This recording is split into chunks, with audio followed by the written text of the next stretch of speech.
All right, we're going to get this going. I call to order the meeting of the Franklin School Board on March 20th, 2023. The time is 6:08. For public record, we did have a non-public where I called the meeting to order for a non-public at 5:30.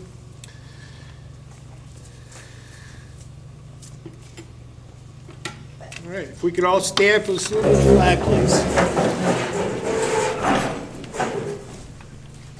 I pledge allegiance to the flag of the United States of America and to the republic for which it stands, one nation, under God, indivisible, with liberty and justice for all.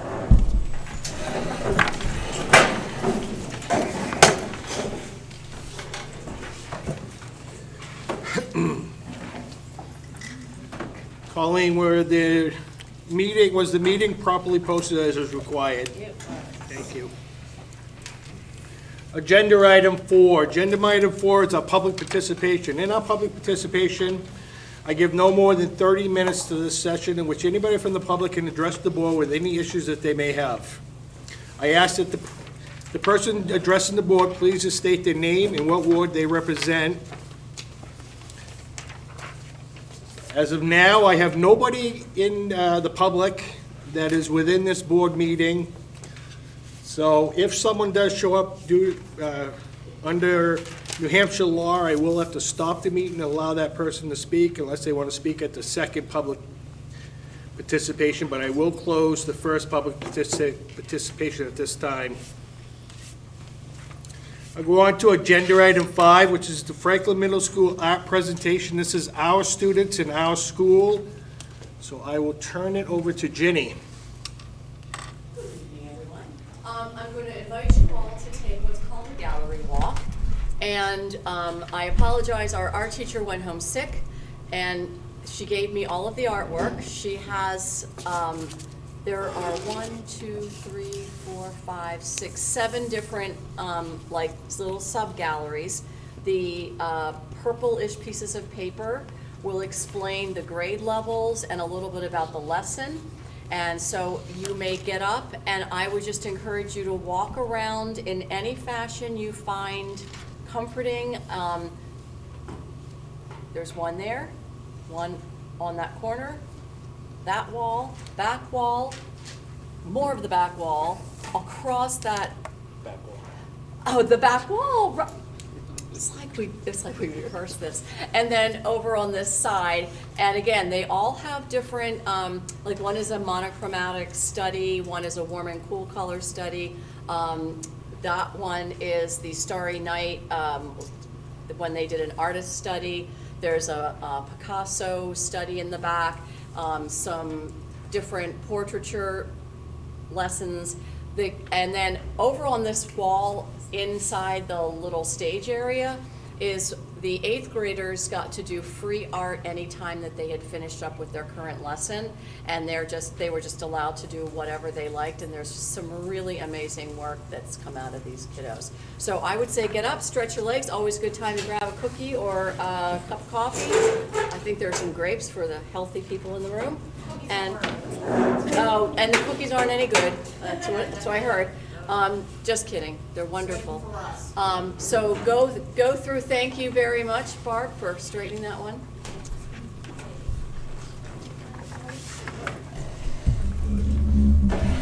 Get up, stretch your legs. I can't remember what I was doing.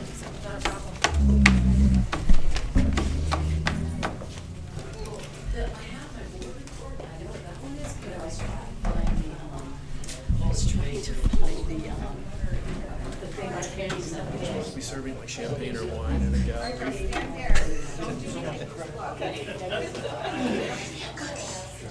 Don't look like you're posing or anything. I know. He does kind of have a good yeah, this is the warming color.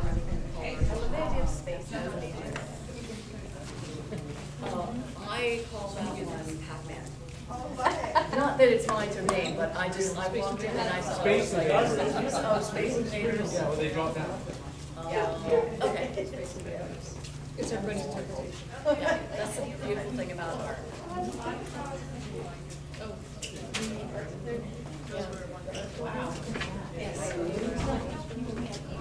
There will be, I have to get with Nancy.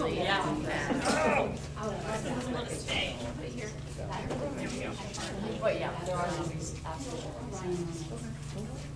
Oh, that, yeah, that's the 100, yeah. You might as well keep it. I already had one, so I have two. My sugar's gonna go like mental. I know.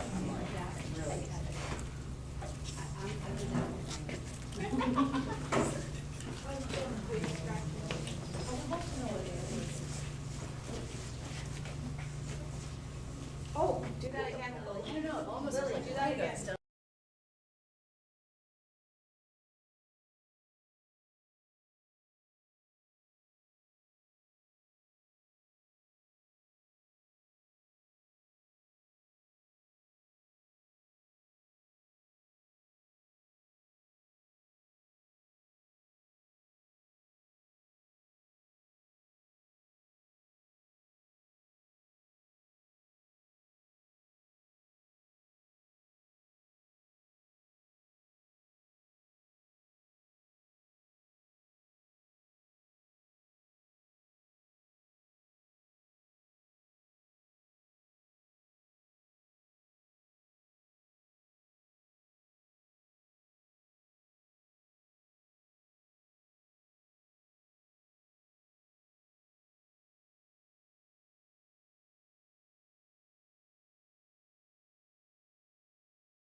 feeling is not imperfect.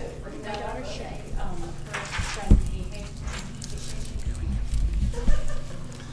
All right, looks like we're all back. Ginny, if you would please give your thanks to the art students. They did a tremendous job. Oh, I absolutely will. There are some of these pieces that I actually want to ask them if I can buy them, because I just, there are a couple over there that I'm like, oh my God, that is Starry just, Night. yeah, a couple of them, they're just like so amazing. Yeah, They did an outstanding job, so if you just let them know. that they Absolutely. appreciated all their work and they did a tremendous job. I will be Thank you happy to very deliver much. that message. Jenny, you should have an art auction. Yeah. Usually remember. That's a great idea. Because you know the Okay. parents are gonna bid on this stuff, we could really make some money. Excellent. right, we will move on to agenda item 6. Agenda item 6 is recognitions. I will open it up to anybody who would like to do any recognitions this evening.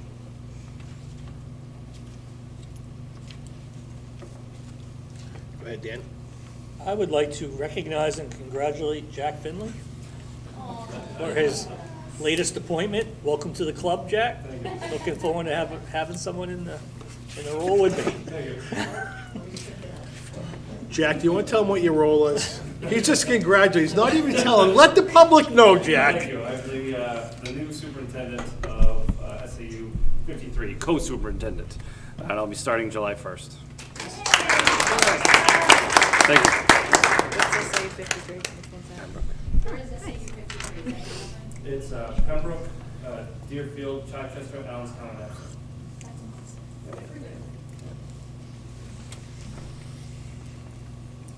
Well deserved, Jack, so Thank you. congratulations. Appreciate it. All right, we'll go on to agenda item 7. Agenda item 7 is our student representative report. We'll go to Lily and Cadence.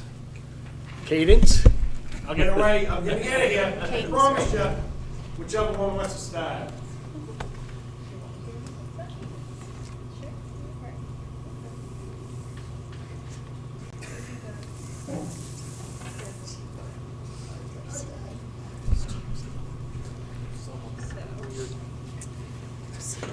Brief update from a handful of different things that are happening around the school right now from the student perspective. So National Honor Society is going to be participating in Community Day here in Franklin. We are planning our booth for it. I believe we're planning on selling like little starter plants as a fundraiser and just letting people know what our program is all about, educating the public. And we are continuing our partnership with city leadership for the recycling program and working towards arranging a trash cleanup day that kind of focuses around the date of birth day in April. I was also able to go over to Laconia this weekend because one of the ideas that has been kind of put forth by city leadership is to have a plastics collection event where it's mostly soft plastics, but there's been a few successful collections in the state of New Hampshire that's partnered through the Lions Club. And so we're going to be exploring that option hopefully in the coming months. It'll take some time though. Would you like to talk about prom committee? So our prom committee is working on the final details, and at this point we have arranged that the time will be in the late afternoon at Tarpon Gardens, and then for pictures, and we will head over to the Elks Lodge where we have dinner and then also dancing. And that is May 13th, so it's the same day as Community Day. So for those of us who are involved, it will be busy, but that was to make the arrangements for theater to have their full weekend and for the timing to work out for all of us. Coming up in April, we have the New Hampshire Scholar Athlete Committee for some of the seniors who have done at least 2 sports seasons, and specifically in the senior year, and B+ grade average. Of course, better is always desired, but B+ is the requirement. And then this year there are 3 of us, which is myself, Brooke Bedard, and Marcus Marland, and we'll be going down to Concord on April 4th, I believe, which is Tuesday, and we'll be, I don't know if we're meeting the governor, but we'll be receiving our awards and going out to lunch with Mr. Sylvester for that. And back to you, Student Council. So our student council has reflected on the couple of results for the winter carnival this year, and we are also on standby at the social studies department if any assistance is needed on the youth government week to make it possible. And it was juniors. What was that results? For winter carnival. Oh, Yeah, I mean, it's still behind behind us. The juniors ended up winning by 1 point, and seniors lost by 1 point. We were like, oh, if we had done 2 things, we would have won, but that's part of the experience and part of the fun. And we held ourselves accountable for what we didn't do. And then sophomores were still up in that 50s range with the juniors and the seniors. And then the freshmen, compared to historical years, the freshmen had a pretty good year coming in at 38 points. They won 2 or 3 of the events, so they certainly made some efforts. That was nice to see. But very, very busy time when we had our winter carnival week. Yeah, but it was fun. As I kind of talked about it last meeting, it was wonderful to see the energy from it. My last note in our report for today is some interviews and media coverage. I know that Mr. Levesque has brought up some of our Granite Life coverage and other pieces, in addition to a few pieces that have come up in Concord Monitor as well. And personally, I have also had coverage in the Merrimack County Conservation District newsletter, and I work for them in the summer, and they wanted to promote my VFW scholarship because one of their programs is working with a local bank to have grant money for that. And I'm soon sitting down for an interview with representatives from Campus Compact New Hampshire and NHCUC, which is New Hampshire College and University Council. That's through connections I've developed through scholarships and ongoing kind of partnerships. So just trying to get Franklin High School out there in various ways and make sure people know what we're doing in our community. So, yeah.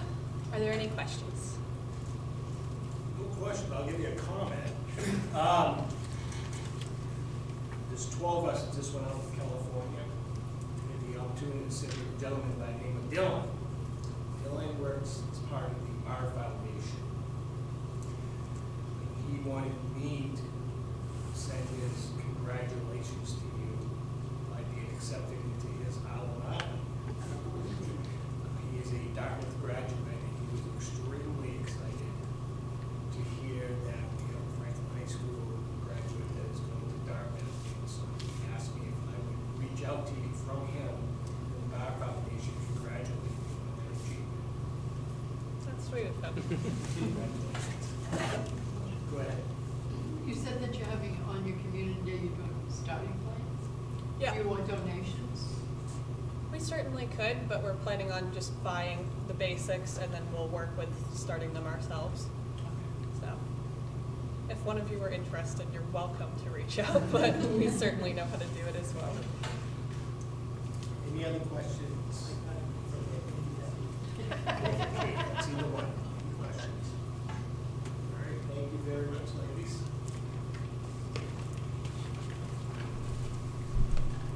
We'll go on to agenda item 8. Agenda item 8 is the approval of our prior board minutes. We have minutes from February 20th, 2023, and also our budget workshop on March 7th, 2023. So I need a motion on both, please. Make a motion on February 20th, 2023. Motion's been made to accept the minutes of February 20th, 2023. Do I have a second? Second. Second by Jack. Any discussion or corrections? Go ahead, Liz. I have a question and a revision that I just am sending to Colleen. The first is it says we came out of non-public at 5:50, but we didn't actually call the meeting to start officially until 6:30. So I'm wondering if there's a way to check that, because I don't think it took 40 minutes to. No. There's time loss. So if we could check on that. And then just a change for clarity to one of the discussion questions on page 6 about related to Eureka Math. The question was written, is there interactive and video available for access? Just for clarity, I'd like to change that to are interactives and videos accessible, or are there accessible versions? So I just am sending that to Colleen. I think, Colleen, with the minute thing, it's probably supposed to be 6:03. Yeah, I haven't put Oh, that would make a lot of sense. that would make sense. That would make. That's a lot what I of would sense. have, Okay. I would have to say it was probably 6:03, and just the numbers reversed. So she'll make those corrections. Okay, and I did send that to you. Oh, thank you. Yep. Are there any? Yep, go ahead, Maureen. I think it's under item 6, under recognition, where Elizabeth Graves, long-term sub as English teacher who did outstanding. I think that just needs to be reworded. Okay. And I just gave her, Colleen, I'm just going to give you a suggestion when I hand in my other little mechanical suggestion. Your typos. Okay. No, I don't think there were any typos. Also, under Item 7, Smitty's. It's reads as no vape presentation at Smitty's. It should be SMITTY''S. And there's just a couple other little minor details. Okay, you'll send them to her. Punctuation. Right. Basically, it's punctuation. Any other corrections or changes? Go ahead, Jack. It says item 11 was approval of prior board minutes. That should be item D, right? In tonight's agenda?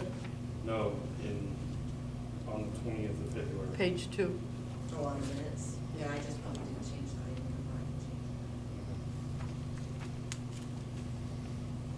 the item. All right, anything else?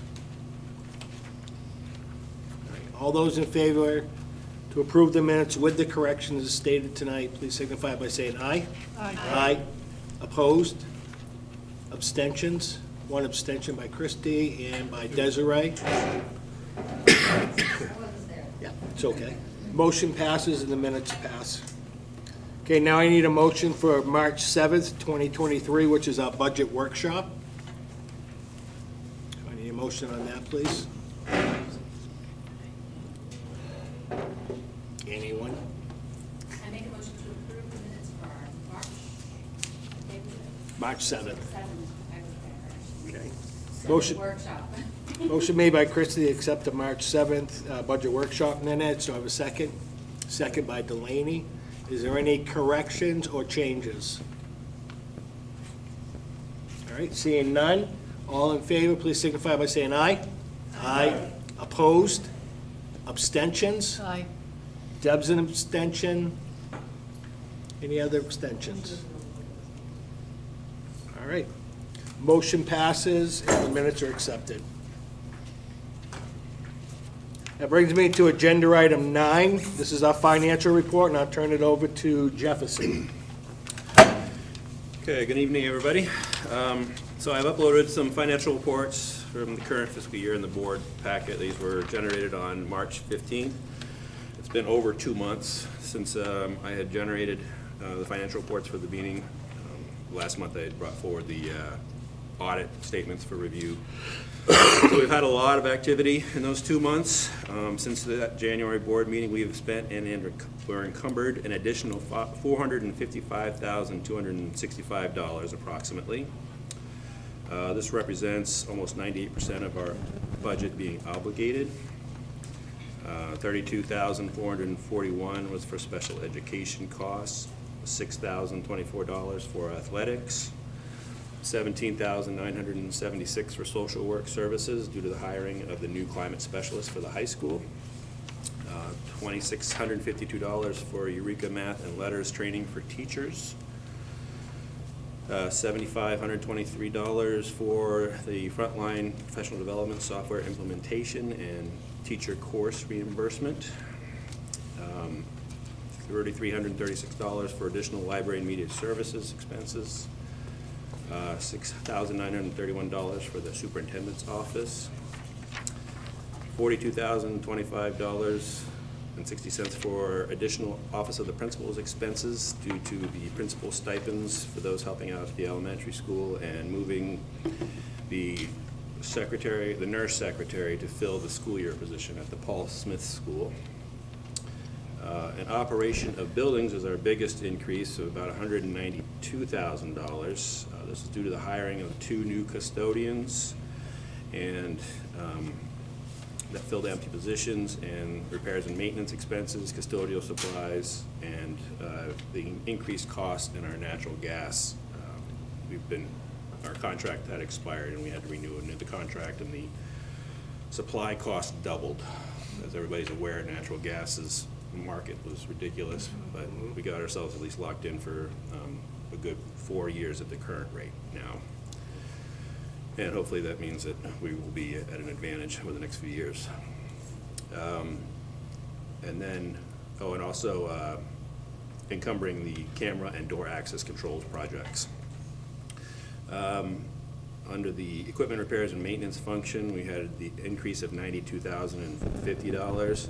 This was primarily caused by the emergency repairs that we've had to do at the two schools, Paul Smith and the middle school, and the middle school boiler ventilation repair. And we also entered into HVAC repair or maintenance contract with Trane to provide maintenance of all HVAC equipment and so forth.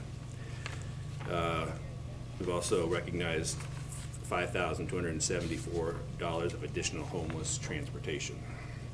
And then the additional amounts were spread out, small amounts among the other functions within the budget. We have received an additional $204,630 in general and food service revenue. $19,769 came from additional indirect costs. $30,994 from Medicaid funding. $15,336 for E-rate funding. $8,775 from bank interest. And $131,773 in food service revenue. The remaining balance is being split among other revenue accounts, very little amounts. I did upload a budget report, a couple of budget reports into the folder too. I don't know if you all had an option to look at it. I printed one out here to kind of show you, but this is basically the packet that I typically send to the city for our presentation that occurs in May.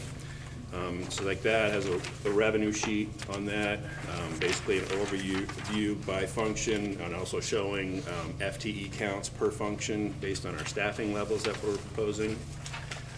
And then I did include also the list of ESSER funding items so that they're well aware of what we're looking at. And then I have some nice pie charts here broken down by function code, what percentage of the budget represents what function code. Also a breakdown by school, how much of the budget is dedicated to Paul Smith or the middle school or the high school or district-wide. The district-wide piece of the pie looks so big because of the grant funding that we budgeted for. So it's like a big chunk of money. You're talking about $6 million, $6+ million of that in that block. So that'll wedge will decrease next year. I also have a comparison of the costs of health and dental from the current year budget and to the proposed budget, about a 6.93% increase overall. And then I have a couple of sheets related to the special education portion of our budget. Generally, the amount that's proposed for the overall budget as comparative to the entire budget, so about 22.71% of our budget is determined to be obligated for special education purposes, where the rest of the budget represents 77.29% of the balance of our overall budget. And then there's a sheet that shows a 4-year comparison, the last 3 years, current year, and next year's budget and how it's changed over that period time frame. And then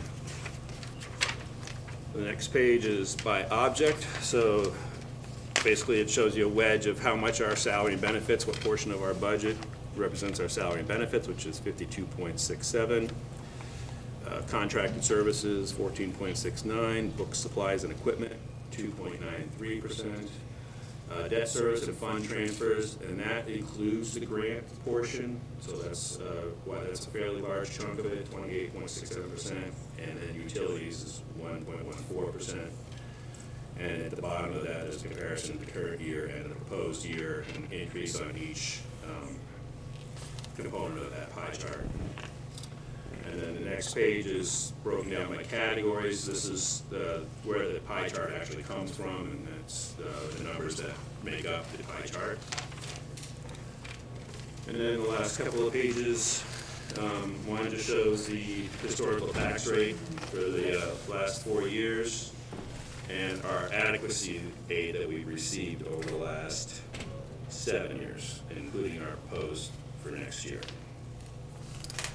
So one thing within this budget that I wanted to mention is, as I was going through and creating this budget, I found that I had not budgeted enough for retirement costs of the superintendent's office function.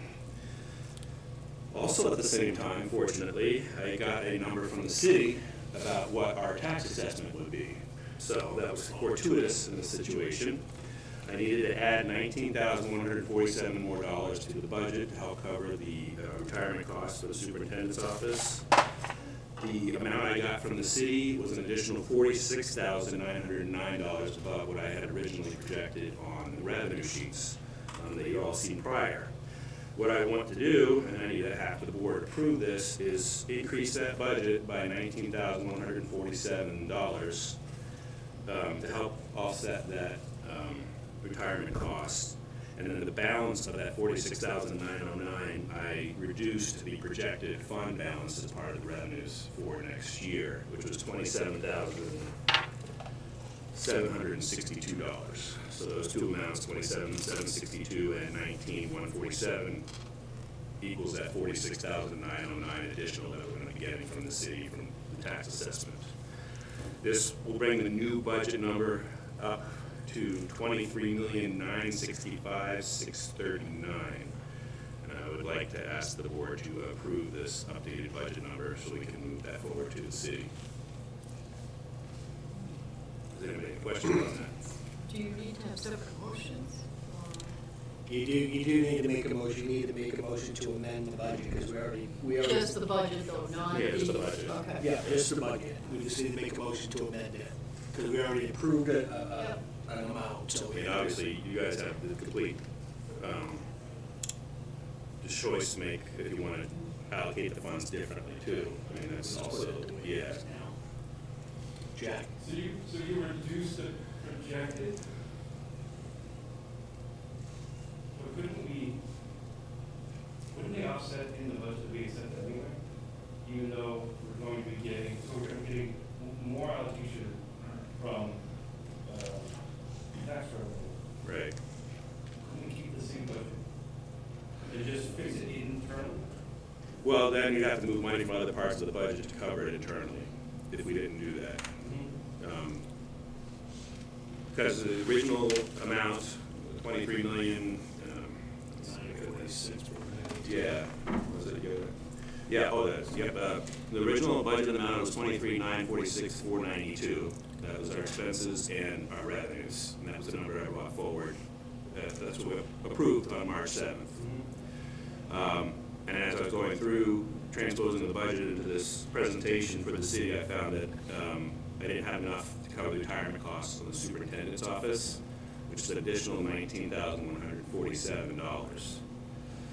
So the city actually said, when I talked to the finance director there, she said that the amount of money we're getting was $46,909 more than what I had originally projected, which is a good thing. I used 6.5%, and it actually came out to 7.45% increase on what we got for this year's tax assessment. What I wanted to do was take that increase, portion of that, $19,147, add it to the approved budget amount to cover the superintendent's office additional costs in the budget projection. And then on the revenue side, I obviously updated the tax assessment to the actual amount we're going to get. We have to also increase the revenues by $19,147 to cover that additional cost in the superintendent's office. And then the line that I have for the projected fund balance, I reduced it by what was left over of that increase by $27,762. So that the total revenue increase was just at $19,147. Yeah, we can still operate within the parameters of the budget that we set, because it would show a net increase that we could potentially allocate. Even if we did that particular line as a deficit, we would be able to fund it with the projected income that didn't necessarily project 46,909, right? You know what I'm saying? We could, with two things would have to happen. One would be the city has to allocate it back to us, which they've been good about, but that's still something that they have to do. The second thing would be is that fund balance is an estimate. So anytime we can lower the fund balance, because it's an estimate, it puts us in a better position. So that's why we decided to drop the $26,000 off the fund balance. But we had a projected number, which was essentially what we anticipated. What came in was more, correct? Well, on the tax assessment, yes. Assessment, yes, but the fund balance, We don't know what that's really going to be until I clean up this year's budget. that's, It's a It's a guess- hypothetical that's a number at guess. this point. yeah. And I just wanted to lower that hypothetical number a bit, by the 27,762 that's left over by what I wanted to also add for that retirement cost piece.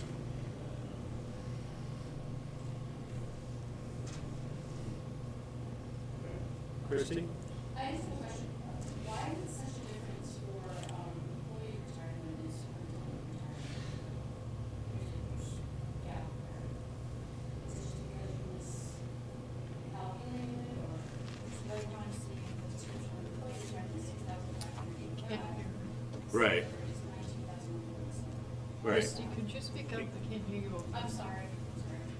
Yeah, because I had it broken out on my staff worksheet. The 6,595 represented 2 support staff, and the 19,147 was actually the superintendent's retirement costs that was not actually included in the budget originally. Because the total cost should be the sum of those 2 numbers. Okay, so that was just a discrepancy to the 6,000? Is that what you're saying? Yeah, the 6,000 only covered the 2 support staff and not the superintendent. So I had to add that back in so we could cover his retirement costs too. Okay. Yeah. Jack, on the budgeting too, to help, when the city, because when we do out the budget, we don't know exactly what the city's gonna be giving us for money. Right, and then we approve our budget. And then, it's usually after we approve it, they say, oh, you're getting $46,000 more dollars. So we always have gone in and amended it so that when we present the budget and the city puts a school and the city one together, that it's appropriate, because if it's different and ours is lower, Judy's gonna reach out to us and say, hey, there's $46,000 there. And if we don't do, if it's not in our budget, then we have to do a car for it. And the city council would have to approve the car at a council meeting, appropriating that $46,000. If we amend and make this the amount that Jefferson's talking about, then we don't have to go through the car. The numbers for the city are completely accurate. We're not gonna get any more from the city, we know this. So this way there, when Jefferson in August or September, when he cleans up everything, and we do have additional fund balance left over, we're able to do a CARA to give to the city to reappropriate that back to us. Yeah, and I don't mind amending the projections in the budget as presented on March 7th. Yeah. I just don't want to have to increase our budget of 23,946,429. Right. See what I'm saying? Yep. Because we can offset that to just also adjust the number for the retirement line for the superintendent's office. Then if the. So what we'd have to do is find another part of the budget somewhere and move those funds to the retirement or the superintendent's office. So we'd have to reduce it somewhere else within the budget.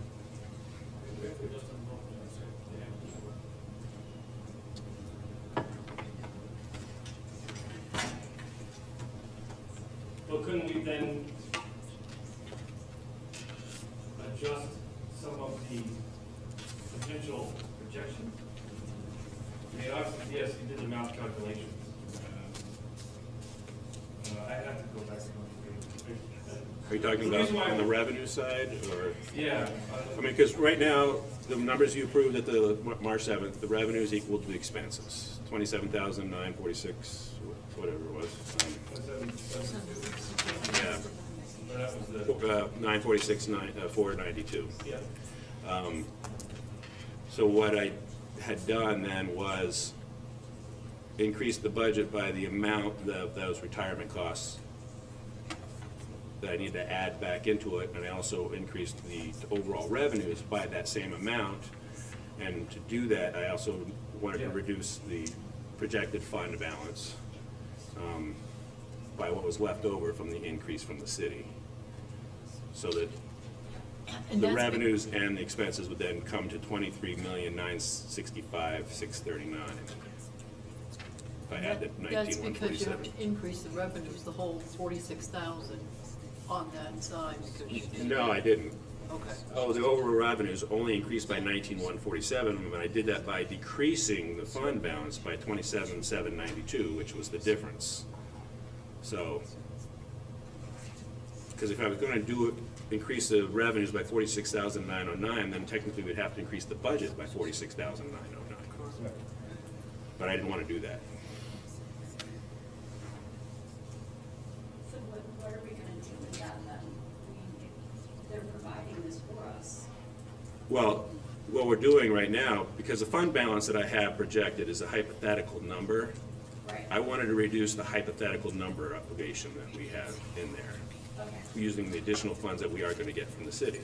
We also might still get some more funds from the city too, because they said they haven't calculated the pickups, which is additional taxes that we'll get from any kind of construction or businesses that start paying tax obligations to the city. So the projection of a fund balance, Christie, is risky. So we hope to have that available, but it's not a guarantee. You know, so when the city tells us how much we're getting, we know that's a solid number, we know we're getting that revenue. But when we say, let's say $1 million for a fund balance, well, if we have costs that come up and things that happen, if we come up short, that means our revenues are less than our expenses and we're in big trouble. So when we take money off the fund balance, we're trying to be safe in saying that we can fund this budget.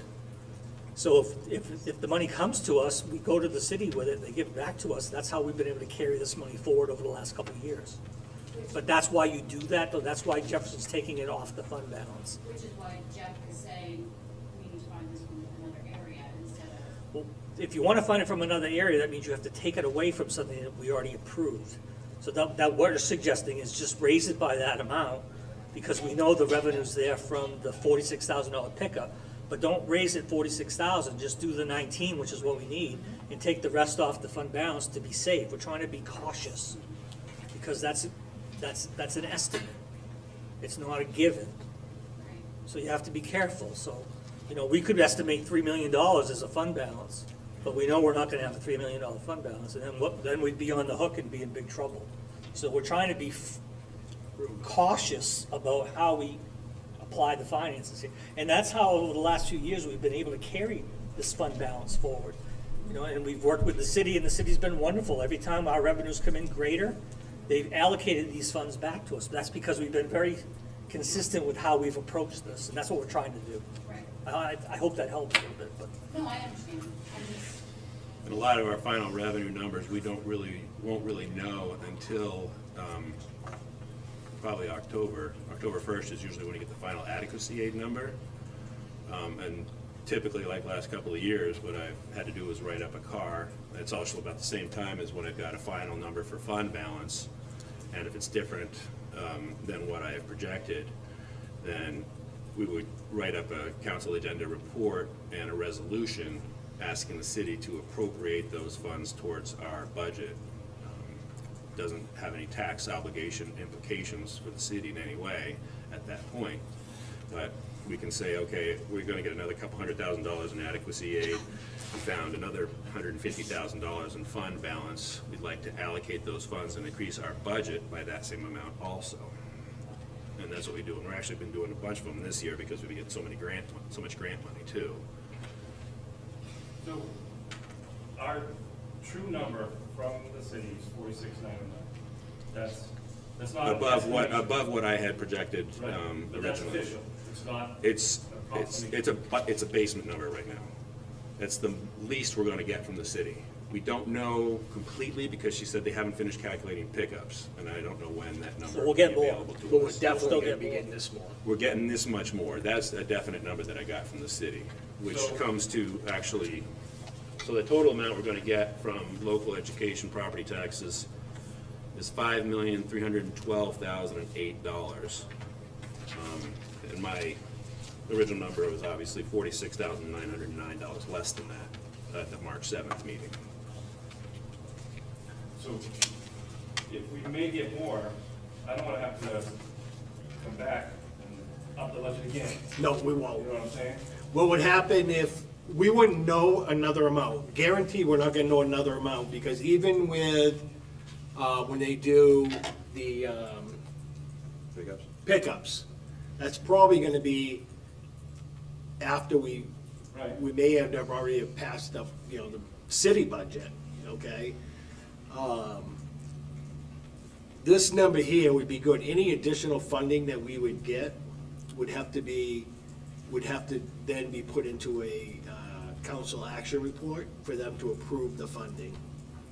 So any kind of federal, state money, anything we get beyond when this budget passes, we won't adjust this number again. This will be our final budget number. Even with the pickups? Yeah, I would have to say so, right? I would say so, I mean, unless, well, yeah, I see I what would say I so, see what because you're- what I would do, if we get the pickups before then, I would just probably reduce the unreserved fund balance, which is a line in the revenue sheet, by the additional amount of money that we might get. Right. Just to put less stress on what we anticipate running out, because we've had so much activity going on this year and emergency repairs and stuff like that, so I'm trying to kind of pull back a little bit if the opportunity arises. Which is what I did. So that's what I was hoping that we could do for this one, instead of upping it an additional 19,000. Well, that's the thing, I mean, the $19,147 is a known cost that's coming, that's a definite. So Something if we we don't want to missed. change the budget number, then I'd have to move that amount from another part of the budget, say take it out of regular education or special education or whatever to cover that cost. Otherwise, that line will run a $19,147 deficit throughout the year next year. With the surplus showing in tax revenues, right? You're gonna adjust that line too. So, yeah, let me show this physically, that might be a little easier so that I can actually show it, so I can explain what I really did. I'm a visual person, so I don't know if that's. All right. So, this is our revenue sheet right here, and I have this line, unreserved fund balance, and this is the tax assessment right there. Yep. So the number I gave you last time was like $5,265,000 and change. I went ahead and increased that number by $46,909. And then I took that and reduced it by $27,792. Yeah. So that our new budget number was $23,965,639, which was the $19,147 more than what we approved on March 7th.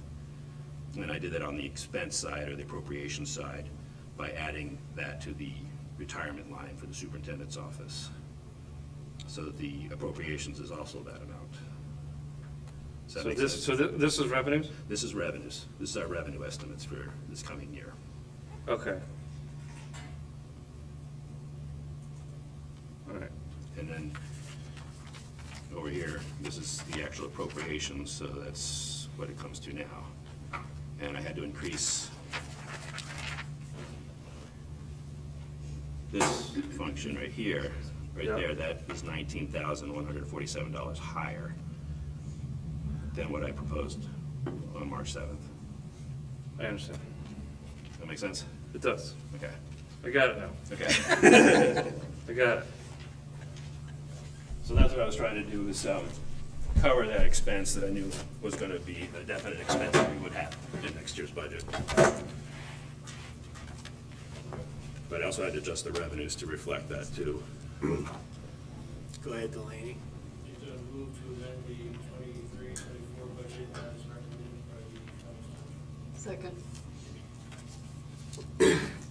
Okay, a motion's been made to amend the Franklin School Board budget as was recommended by the business administrator. The new updated budget projection for the Franklin School Board budget will be $639.19. Any discussion?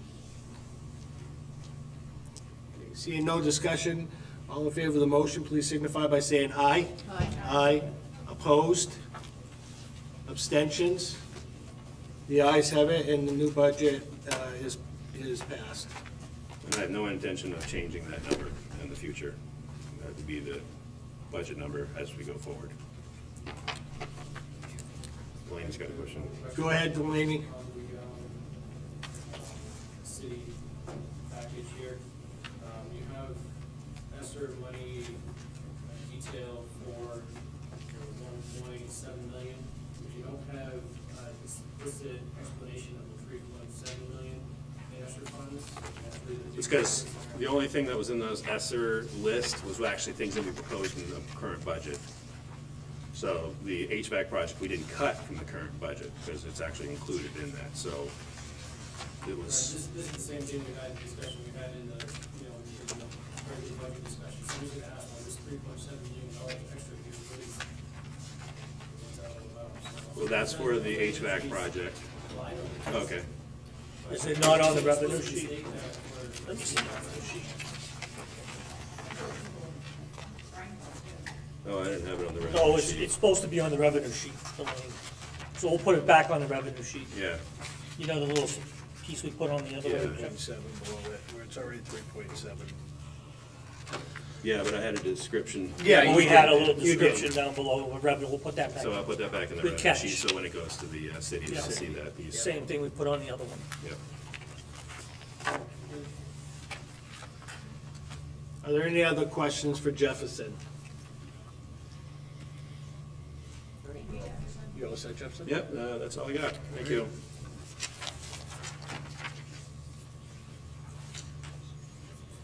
All right, we'll move on to agenda item 10. Agenda item 10 is our committee reports. I will start with Deb. Due to all the weather and cancellations and everything this month, we've had to postpone our meeting until April 11th at 5:30. The last meeting was on February 16th, which we reported out in March, at the February meeting. We do have a joint finance committee meeting coming up Thursday night with the city council at 5:30 at the city hall. And we will be, this is one that we do quarterly with them and go back and forth between the city and the school district for locations. So this one is at the City Hall in the Blue Conference Room at 5:30 on Thursday, the 23rd. Thank you, Deb.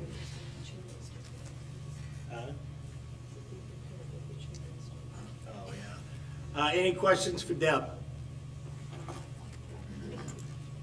All right, we'll move on to Delaney. Innovation and Improvement Committee meeting on March 9th. We had several items that will be discussed later tonight as well. Strategic plan, proposal for developing our new plan, annual report review. And we had a really nice discussion with each one of the heads of schools about proposed changes for next year, and many of those are in their reports tonight. Our next meeting is April 12th at the SAU office at 5:30. We'll be reviewing strategic plan core value 3 for our final wrap-up of our current strategic plan process. Any questions for Delaney? Yeah, go ahead, Jack. So could you just say that again, the process you're talking about, for the new strategic plan? So over the course of essentially the rest of this year, we'll be going through a process of developing a new 5-year strategic plan. Our proposed date to bring it to the school board for approval is our November meeting. We're starting the process now of gathering information, and Dan will be proposing a meeting time for the board for April, for the board to come together and get some thoughts and inputs into the next round of strategic planning. And that process will be going through all spring, beginning of the summer, and we'll start on, I think it's September, bringing a plan together and have it finalized for November. Is our strategic plan the calendar year or the school year? Ours is a 5-year plan. Yeah, it's just, That's going to expire at the end of this, in June, so it's school year. And ours is gonna expire at the end of June. So when you guys meet, I guess in the future, what I would recommend is that we do this process earlier, because the goals of staff, administrators of the district should start with the strategic plan as approved for the Yeah, next school year. Our original cycle would have been to do it this past summer, but where we had all new administrators coming in for this year, we wanted to delay to give our administrators time to be familiar with their environment so that they could have input into the next plan. So we skewed our planning cycle a little bit for the current circumstances. So, okay, then, I'd ask I guess the board and the administrators, I apologize, we don't necessarily have something for you to hone in on that'll drive your mission forward for the summer / the next school year. We'll be more diligent, I guess, in the future to be able to do that for administrators. But I appreciate the I2 committee being able to have these administrators be a part of the process. But this, in my opinion, and obviously speaking as a board member, should serve as the driver for our work moving forward. And it should start during the summertime and kick off at the beginning of the school year. So, thank you, I appreciate it. Thank you. Any other questions for Delaney? On Wednesday night at 6 o'clock, I have a meeting with the New Hampshire School Board Association down in Concord. We are going to be on a Zoom meeting with all of our federal representatives in Washington DC. This is an annual thing that we hold through the New Hampshire School Board Association. During that, I will be speaking on behalf of our board on 2 items, and that is going to be for them to consider again of having that the federal government 100% fund school lunch program. Okay, this was an item that I brought up last year and spoke to our representatives. Unfortunately, the bill had got shot down in Washington DC last year. I am going to ask them again to present it again, and the strain it not only puts on New Hampshire, but across the nation. And I just personally feel that school lunches should be paid through the federal government. You know, we're at a 57% free and reduced. I will let our representatives know this when I have this meeting. I am also going to speak to them, as I've done also before, about their failure to pay the 40% Medicaid reimbursement, federal Medicaid reimbursement. I believe we're only receiving 26% on average. Yeah, definitely small amount. Small amount, so I will bring that up to them again. So I don't know what results I'll get, but I am going to do it anyways because I feel it's necessary. This is something that's been going on for many years. If you look at law, it says that they're supposed to pay 40% of federal reimbursement. It's just not happening. So I do have that meeting Wednesday night, so I will bring those 2 items up to them, and I will report back out to the board, hopefully either in April if I have an answer, or May once I get an answer further. But I'll report out what discussions we had. What date is that? This Wednesday for me. The 22nd at 6 o'clock down at the NHSBA building in Concord. Is it statewide or nationwide? Statewide. Yeah. So it's only New Hampshire? Yes. Yeah. Yeah. There's already I don't have it with me because it's on my computer at home, but there's at least one in. I know 3 representatives have at least 2 people going to be representing, so we're looking at least 7 people from the 2 senators and 2 Congress be represented. Can anybody listen to the meeting, or is it just? No, it's just a Zoom through the New Hampshire School Board Association, the Board of Directors. Yeah. I'm sure once it's done, there'll probably be some minutes, Deb. Any other questions? All right.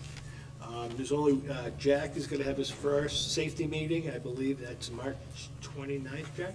Yep, March 29th at 5:30 here. if you'll see here. So we'll kicking that off, and there's already an agenda out, so that will start, and Jack will be leading that for us. All right, any other committee reports?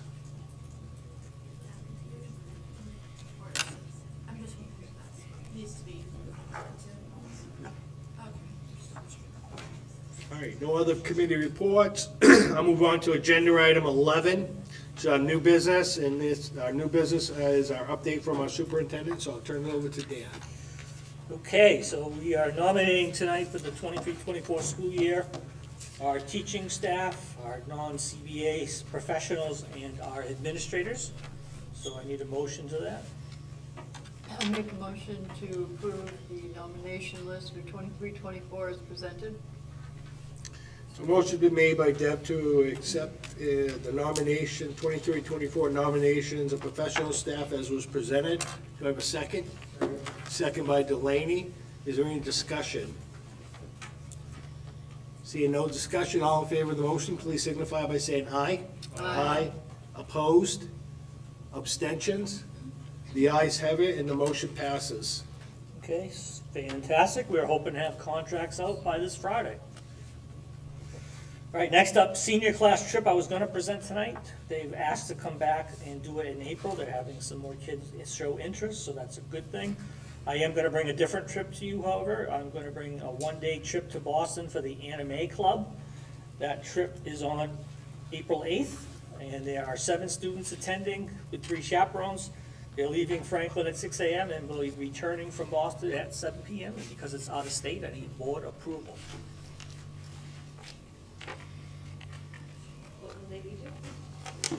They will be. Patience and extension. I did not see it in the folder. No, it wasn't on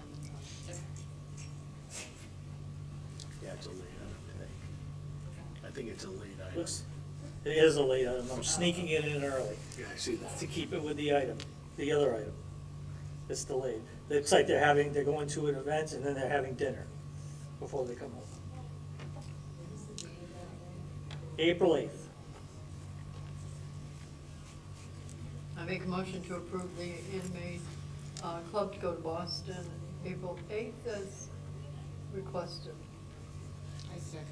Okay, motion been made by Deb to accept and allow the Anime Club trip to Boston on April 8th, seconded by Maureen. Any discussion? Go ahead, Jack. As stated previously at the board meeting, I believe that there is a process that we have to maintain regarding these particular trips, that they be presented to the board. I have to go back and read the policy. I just want to make sure that we receive that, and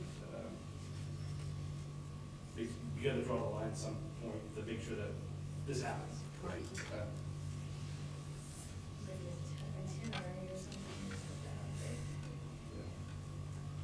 Thank you. Yep, thank you, Jack. Dan, just making note of that now. Any other discussion? All right, seeing none, all in favor of the motion, please signify by saying aye. Aye. Opposed? Abstentions? The ayes have it, the motion passes. Okay, the annual report is in your folder with the latest updates and edits. We are looking for board approval so we can put the final finishing touches on it and send it out to print and get this published. Thank you to Barbara Slayton and Carissa, who've done a lot of legwork on this to get this looking as nice as it looks. You may recall, those of you on the board last year, that we do send this out for professional printing and binding. And we get about 100 copies, and we spread it out digitally, but we also spread out the hard copies as well to really cover the entire city. Tim's got a hard copy of it here if someone wants to see a hard copy. Although the printing's not as great as it comes out when we go to a professional printer.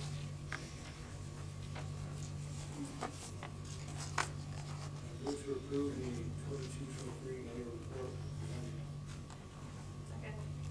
Okay, motion's been made by Delaney to approve the SAU annual report as is presented to the board, second by Liz. Is there any discussion? Seeing no discussion, all in favor, please signify by saying aye. Aye. Opposed? Abstentions? The ayes have it, and the annual report is approved. All right, we will get that out. Thank you. As you know, we just came back from California, a group of 12 of us that went out to San Diego. We have a portrait of a graduate convening happening April 3rd, 4th, and 5th in Shelton, Connecticut. Myself, Carissa, and Jewel will be leading that group. We are bringing a couple of students with us. Our intent is to have Jewel drive the students to Manchester, and then have myself drive the entire team in my van to Shelton, Connecticut, where we will stay Monday night, Tuesday night, and come home Wednesday evening. There is a dinner Monday night for all of us by POG, and then 2 days worth of learning activities on the 3rd and 4th, 4th and 5th, and then we will return here to Franklin the evening of the 5th. So because we're asking to drive the students, and because it's an out of state field trip, I need board approval for both.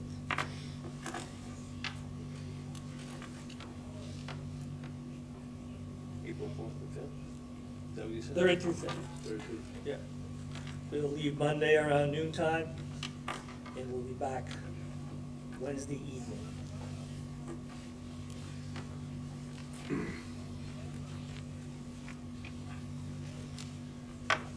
Make a motion to approve. Okay. Jackie made a motion to approve the portrait of a graduate convening in Shelton, Connecticut on April 3rd through the 5th. And also to allow the superintendent to transport the students. Okay. And to allow the superintendent to transport students, do I have and Jewel? And Jewel. Thank you. Just from Franklin to my house? Yep. Do I have a second? A second. Second by Liz. Is there any discussion? Go ahead, Jack. Do we have a policy on student transportation? Yeah.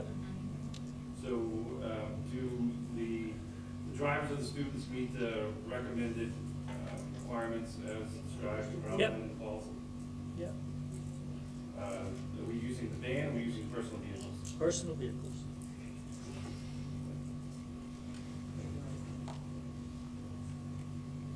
Any other discussion? All right, seeing none, all in favor of the motion, please signify by saying aye. Aye. Opposed? Abstentions? The ayes have it, and the motion passes. Okay, super. All right, school board retreat date. So we are looking to do just the school board, myself, Jewel, and Jefferson. A dinner and a meeting, and Carissa as well, with Lynn Healy, our facilitator, to go over strategic planning process with you, but also then to have some discussion about the school board's wishes, wants, dreams, goals for our district to be fed into the strategic plan. So we are looking at April 11th, and we were looking to have a 5 o'clock dinner, and then start our meeting. And what we would ask people to come to the meeting with is your hopes and dreams for the Franklin School District. We never have a chance as a board to talk about that. You're always talking about such specific things. And this is your chance to dream. And that's what we want you to come and do with us. And Carissa and Lynn will facilitate that process. And along the way, we'll talk about strategic planning and how we invite in the community to be part of that process. So I need people to look at calendars and hope that April 11th works, because our April is packed.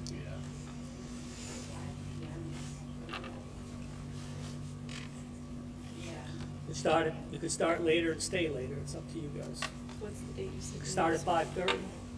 April 11th, Tuesday, April 11th.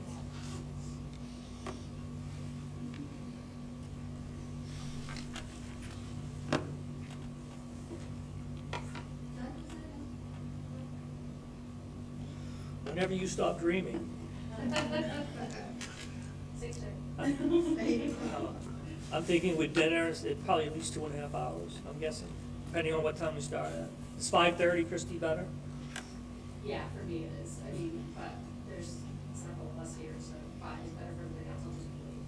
Is it a working dinner? The working dinner, I think. Does 5:30 work better for everyone? Would it work better for everyone if we did 5:30? Deb? I I can know- do 5, yeah. 5 o'clock's good for me. Who wants it at 5? I mean, I'm flex. I'm the top. yeah, I can do either one. Liz, what works for you better? I can feed my dog closer to its actual dinner time if it's 5:30, so. Okay, Jack? I'm on vacation, so. What? We have vacation early. Oh, okay. That's really early. Yeah, it's really That's early. early. Desiree? School vacation? Jeez. I work for a so I'm taking that day off right now. Okay. Lori? Why don't we just say 5:15? Split dinner. Okay, 5:15 it is. I'll run it past my dog. Kidding me? Nope, we're gonna do it 5:15. I just put down 5:30. Dinner Change it. Cancel, that was fine. Dinner will be provided. Brenda Patel usually does, we still looking at that? Yeah, we'll still talk Brenda to will do Brenda. that, okay. All right. Brenda will provide dinner for us, okay? And it's gonna be here, right, not the middle school? That'll be here, Okay. yep. And we may do it in the Conference room. other area. I think that's a little more intimate for us, so it'll be better. All right, so April 11th, everyone, 5:15, we'll meet here at the high school. All right, Okay? on to the All next. right, next up, math program update. Last month, we had talked with you about our process for implementing a new math program, Eureka Squared. We have the materials in teachers' hands that are piloting the program right now. That part is going well. Jules done a great job getting those materials in people's hands. You had asked some questions for us to bring back to you, so Jules done her due diligence to come up with answers. So Jewel, if you want to share with them some of what you have put together, that'd be great. Sure. So I'm going to go down through the questions that were asked, and then if anybody has any additional questions, if I can answer them now, I will, and if not, I can certainly go back and find the answers. Obviously, this is a pilot program, so I'm learning as we go as well. So I do not claim to have all the answers about Eureka Math Squared at this time. Deb asked about comparative, or somebody asked about comparative costs. I'm going to kind of put some of these, the questions kind of jumped around, but some of them categorized together. So there was a question about comparative costs and then about ongoing costs. So comparatively, if we go back to GoMath, which is the last true program that we purchased in the district, that was $21,000 a year annually with consumables. Colleen and I went back today and went back through about 4 years worth of math billing. The complete Eureka Math starting package, which is literally a dream package, it's not necessarily what we have to do. I asked Megan, our rep, to give me the maximum quote for every single solitary thing there is out there, K to 8, for Eureka Math Squared, and that total number was $40,715.21. So going back to the GoMath, which was an annual cost of $21, I couldn't go back far enough because Colleen and I would have had to go and dig through the records in the basement to find out what GoMath initially cost. That $21,000 was the annual consumable replacement for that program. When we were doing the Zurn license, that was $5,000 a year, but that was just an online license. And much to most people's confusion, Zurn is not a math program. It is an additional tool. So that's not really a program, so it's kind of hard to compare that. The only other comparison I had was this past year we spent $5,000.62 on replacing Glencoe math books for our grade 7th and 8th graders. And that was just replacing a few books. It wasn't even buying out the entire program. So that was the answer to that. As far as ongoing and additional costs, obviously we would need to renew the online licensing each year, and then there would be consumables that would have to be replaced. There are teacher's editions and student edition books that do not have to get replaced unless they are destroyed or lost. But there are books called the Apply books, which are the consumable piece that would have to get replaced depending on how much of that is used on a daily basis by students. So that was the financial piece. Then there were questions about the compatibility with remote learning, the interactive and video availability for access. This originally was seen as more of an online tool. It kind of was created during the time of COVID from my own research. So there is a slew of intentional integration digital resources available for this program. As they quote, it is accessible anytime, anywhere. They have a digital suite, and there are 2 digital exceptional online resources that supplement the very program that kids will be using on a daily basis, as well as the manipulatives and the books and the lessons they'll be doing with their teachers. They have digital teacher materials as well, in case teachers need that. There is digital assessment and scoring and reporting. There's premium assessment. There's context videos for students, integrated digital lessons, and even integrated digital manipulatives if the kids can't use them, the actual 3-dimensional handheld manipulatives that we are going to be getting for the program. So that was that piece. Then I was asked about how interdisciplinary it is. Honestly, that was one of my biggest selling points, because when I met with Megan the first time, and I met with the math curriculum team, and she spent a couple hours with us going through the program with those teachers, which that's math teachers K to 12 on that team. They use art as one of their main tools to kind of teach kids math through art. And for me, that was huge. It is based on UDL, which is Universal Design for Learning, and it has diagnostic screenings, observational assessments, exit tickets, topic tickets. I've got some stuff for you guys that I printed out that has all sorts of resources you can look at if you really want to delve into it on your own as well. The other question we got was the PD piece. Every single teacher that is piloting the program right now had to do a 2-hour training before they could even pilot. That was mandatory. We gave them either the option of 2 hours of PD time during work hours, or we paid them for their own time if they did it outside, because a lot of them did it over February break. They had to do that 2-hour training. During the first year of implementation, they have summer professional development that they encourage us to implement this summer. And then they have all sorts of PD, from lead PD, which is for the instructional leaders, to launch PD, which is the new users, and then Power Up, which is transitioning into a new math program.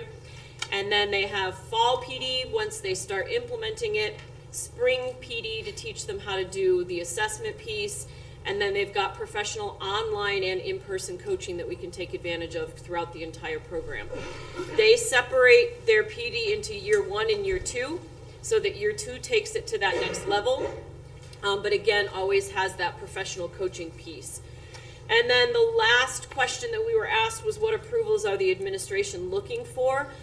Realistically, when it comes time from the board, all we are looking for is approval for adoption and funding of the program. That's really all we need.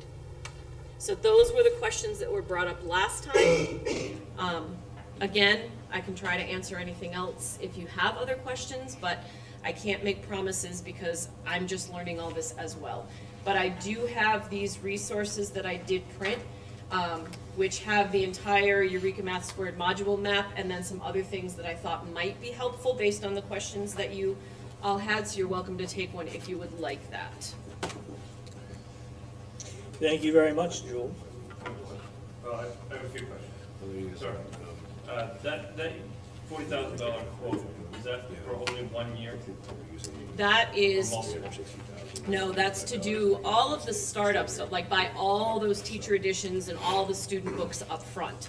Most of which, again, you would not have to keep buying every year. You only have to buy the consumable piece in the future. So that $40,000 cost is a startup cost, but it's not going to be that amount every year, because we wouldn't have to rebuy the teacher editions and the 30 student edition books that we're gonna get for each classroom. Does that include the year 2 PD cost? Yes, that part, the PD stuff was built into that $40,000. So that won't be in next year's budget? Correct. and we cut Eureka Math 16,528 from middle school, and it's not funded in next year's budget. So how are we gonna fund this program? We're funding it this year. We're funding it this year, we're trying to Out get, we of- want to get it approved so we can fund it Part of the out this year. extraordinary need grant. Okay, okay. I was part of this year for operating budget, so, yeah, that was different. Thank you. Jewel, is the online license at 5,000, you said? The online license that I referred to, the 5,000, that was what we used to pay for Zern. Do we know what this online license is gonna be? I went back through what Megan sent me, and she sent me this huge, and I need to, she's on maternity leave now, so I need to go back and find another rep that can help break it down a little bit, because she sent me by grade level, but it didn't pull out the online licensing piece. It just broke it down package-wise per grade level, So the 40,715 is not part of the license? No, it had the online licensing in it. It did, so that's the I whole just don't know cost. how much. Okay, no, that's fine. If yeah. the 40,715 is gonna pay for everything, our first The only thing startup. it doesn't include is the manipulatives, because they were selling those from a separate company. Great Minds has now just acquired the right to sell the manipulatives, I have to say that word very slowly, themselves. But they didn't include that in the 40,000 because originally they didn't sell that product. Do we need those?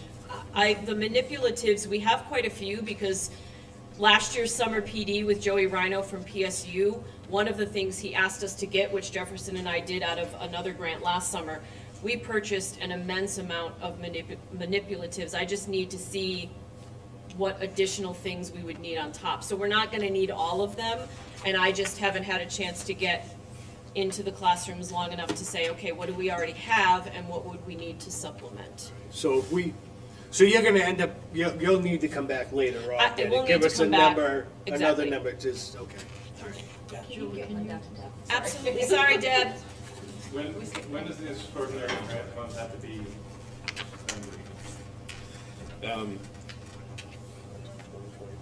Can we wait one more month and have an official figure so we can? Oh, yeah. approve that? Yeah, our intent is to bring you a figure next month. Okay. This And if was there's just to any- answer And if there's questions. any other questions you have, if you can ask them now, we'll get them back to you in April, and we'll come back with the financial package for the April meeting. The thing about the extraordinary need grant now is kind of got integrated into the adequacy formula. So it's technically part of your adequacy aid grant that you're gonna get. So like next year, we're projected to get another $283,000 for extraordinary need grant. Sit together. But one of the things that the legislation did is require us to describe what we were actually gonna spend the money on specifically. And that was a last minute legislative action that some people didn't want that and some people did, but there's no, we do progress monitoring reports also with what we intend those funds to be used for. So you don't need anything from us tonight? You don't No, need this us was back to in answer April? questions and make sure Okay. there were no other We'll questions. come back with the whole package Okay, in April, Yep. that gives us enough time. go ahead, Deb. You just spoke about the digital components. Yep. Are there fees for usage of those, or is that included? That was built into that initial 40,000. The part I don't know is exactly what those licensing fees will be It'll moving be for forward, each right? one of each set, each Correct. piece? Okay. This looks like it really kind of goes into what the kids out in like Colorado, based on the portion of the I can tell you that the teachers who have been piloting it, and Ginny and Nicole may have more information than I do, but the feedback we've gotten from those who did the 2-hour training and started the piloting already, they actually are really excited about it. And it feeds really nicely with the Engage New York piece that we were using. And the problem that everybody needs to know about Engage New York is it's just not gonna be there anymore. So that was what we were using because Zern is not a program. Engage New York is the program, and it was free, which was nice, but it's going away. So we have to have something anyway, and Eureka Math Squared from numerous resources said that was the best and smoothest transition from what people had been doing with Engage New York, and the teachers that have used it really like it. The math curriculum team, my 7th and 8th grade team, I would have been a little hard pressed to think they were gonna be an easy sell, but after sitting with the rep, one of them that's on that team was actually really excited. And it even got the high school teachers excited because there is an algebra piece. So they're talking about whether to move that into the freshman algebra courses at some point. All right. Any other questions for Jewel? All right. If for some reason you come up with something, you come up with a question, you're not sure about something, send an email to Dan. Dan will forward it to Jewel, and they'll have an answer for you in April. Okay, high school graduation date approval. So I am asking the board to set June 16th, Friday, June 16th as the high school graduation date. All right, so we need a motion on that, please. Okay, so moved by Delaney to set the high school graduation date for June 16th. Do I have a second? Second. Second by Christie. Any discussion? Seeing, Christie. no, Christie had raised her hand first. Yes. Seeing no discussion, all in favor of the motion, please signify by saying aye. Aye. I did have a question. Opposed? What'd you have for a question, Deb? Is this based on hours or is it based on days? This is based on what we said at the beginning of the year. So the new law says that we don't have to change our graduation date that we set at the beginning of the year.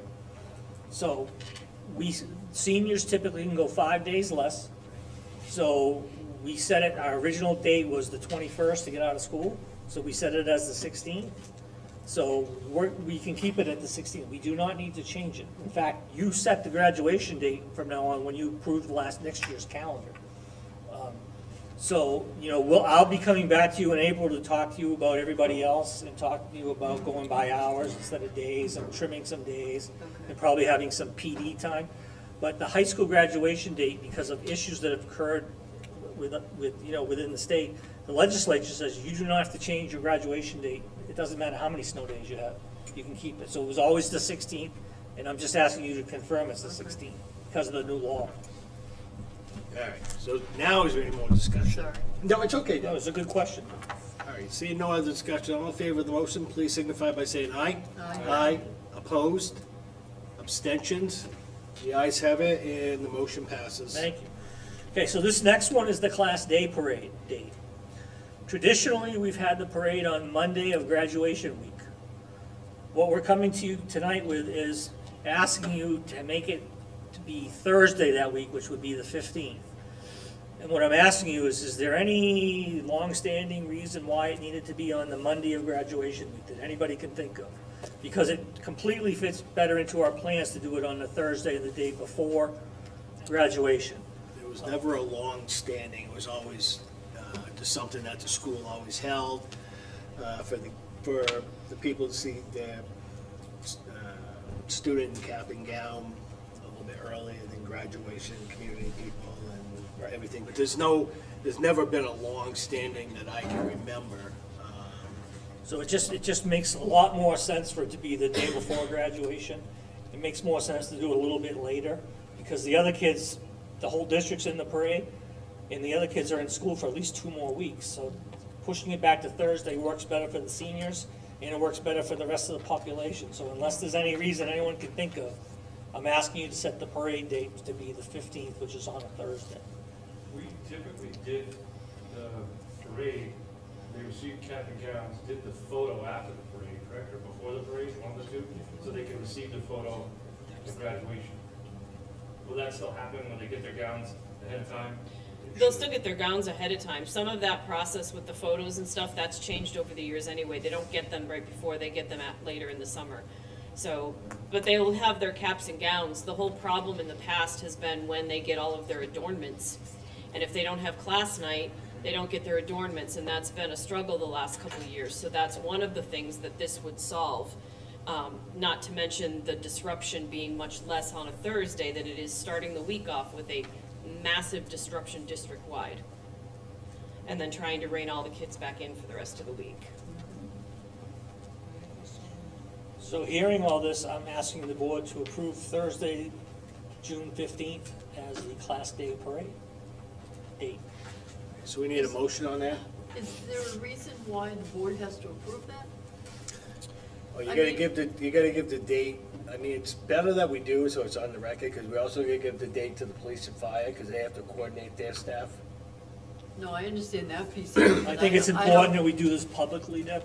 You can and do that it we as have a an record of all this informational, conversation. I don't think it needs a board approval, that's just my personal opinion. I'm gonna ask for a motion to approve that. So, And I will second. so motion's been made by Christie to approve the Class Day parade for June 15th, second by Maureen. Is there any further discussion? Jack? Would the rain date be the 16th, the day of graduation? Or you wanna push it back when they have graduation? You do have to have a rain date. I think we're gonna go to 14th. The rain day would probably be the day before. We'll have to think about that. It's a good point. Didn't think about that. With the weather we've marched, and I was gonna say rain or shine, we're marching. Unless we have lightning.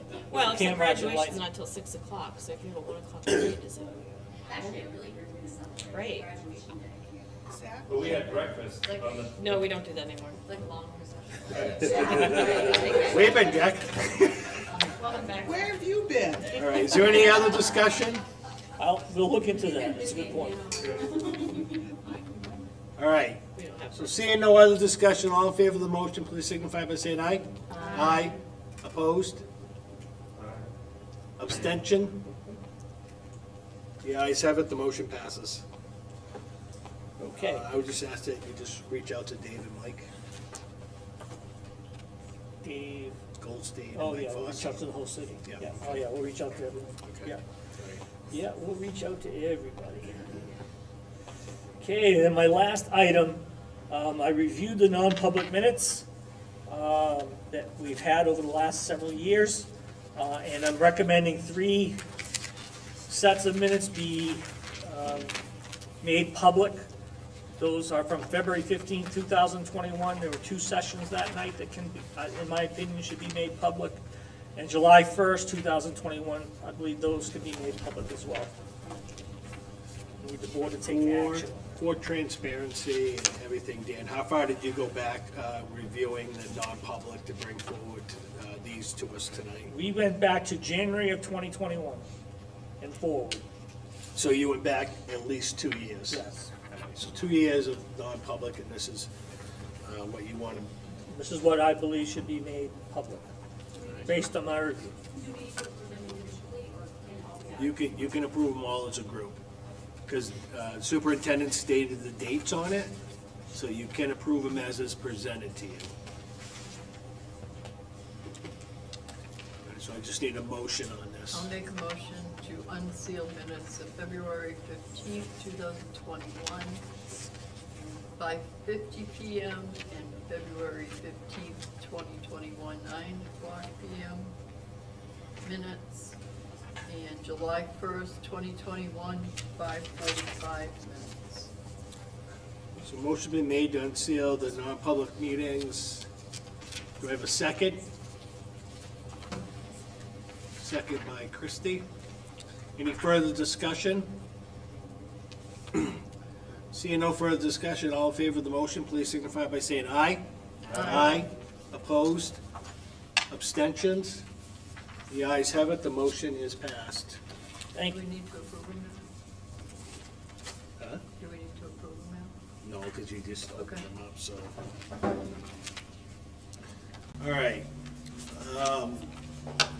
I made a huge mistake when I was doing committee reports. This is after Carissa took me to California, for crying out loud, and I just skipped right by you. So Carissa, I'm gonna open up, because I know you always give a Porto Rico graduate report to the board. I don't too much, you already covered it, so we went to California.